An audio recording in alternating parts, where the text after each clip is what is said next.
The silence after the party. I should have said no.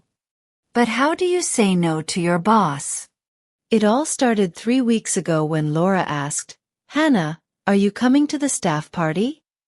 She smiled, but it was one of those smiles that wasn't entirely genuine. Of course, I heard myself say, even though I already knew I'd rather stay home on the couch with a book and a glass of wine. But Laura isn't just anyone, she's my boss. And you don't want to be the only one saying no, do you? The party was being held at a restaurant on the edge of town. The kind of place you go for special occasions, where you'd rather not look at the prices on the menu. The invitation said we should dress smartly, so I wore my only formal dress, a black one I'd worn to a wedding 3 years ago. I always felt a bit awkward in that dress. It looked good on me, I knew that, but it was the kind of outfit that never quite felt like me. When I arrived, groups of people were already gathered with drinks in hand. Laura spotted me immediately and waved enthusiastically. "Hannah! So glad you could make it." She pulled me over to a table with 3 colleagues. I recognized them but couldn't immediately remember their names. The conversation revolved around work. Always work. Targets, clients, new projects. I nodded and laughed at the right moments, but my mind wandered. Why did I always feel Southwest out of place at these things? It was as if everyone else knew exactly how to act, except me. "You're not drinking?" Laura suddenly asked. She held a glass of white wine, looking at me questioningly. "I'll stick to water," I said. Laura raised an eyebrow but didn't press the issue. When the starter arrived, a small portion of carpaccio drowning in dressing, I tried to join the conversation. One of my colleagues, Mark, made a lame joke about last quarter's targets. Everyone laughed except me. Not because it wasn't funny, but because I didn't quite get it. The silence between my attempts to laugh felt heavier with every passing minute. When the main course, a ridiculously overpriced steak that wasn't even warm, was served, I decided to step outside for a moment. The air was crisp and quiet, a stark contrast to the noise inside. I leaned against a wall and watched the street, where cars rolled by slowly. The peace felt good. For the first time that evening, I didn't feel on edge.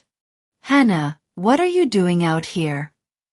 I turned and saw Megan, a colleague from marketing. She was smoking a cigarette and offered me one. "I don't smoke," I said. "I figured," she replied with a crooked smile. "These parties can be a lot, huh?" I nodded. It felt like Megan understood exactly what I was thinking. We talked for a while about nothing in particular.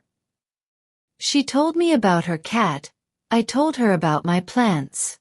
It was a simple conversation, but it felt more genuine than anything I'd heard all night. When Megan went back inside, I stayed a little longer, staring up at the dark sky. I knew I should go back in, but I didn't want to. Why did it always feel like I had to be somewhere I didn't want to be?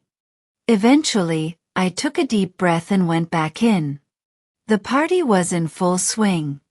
People were laughing loudly, Laura was standing on a chair giving a speech, and someone had apparently improvised a dance floor. I glanced at the time. Almost 11. I decided that was late enough. "Leaving already?" Laura asked as I put on my coat. "Yeah, I'm tired," I lied. Laura looked at me but didn't say anything. Outside, it was quiet again. I walked to the bus stop, relieved to be gone. But there was a pang of doubt. Had I missed something? Had I been too withdrawn again? As I waited for the bus, I realized I'd felt this way so many times before. At school, at birthdays, at work. Like there was always a party I didn't quite belong to. The bus arrived. I got on and sat by the window. The city lights flickered past. I thought about Megan, her smile, her simple questions. Maybe it was okay not to fit in everywhere. Maybe this was just who I was. At home, I kicked off my shoes and poured myself a glass of wine. I sank into the couch, feeling a surprising sense of relief. The silence in my house didn't feel heavy anymore, it felt comforting. Like I could finally breathe again. But the thoughts lingered. Why did I always feel this pressure to belong? What would happen if I just said no, for real this time? I decided to make a plan.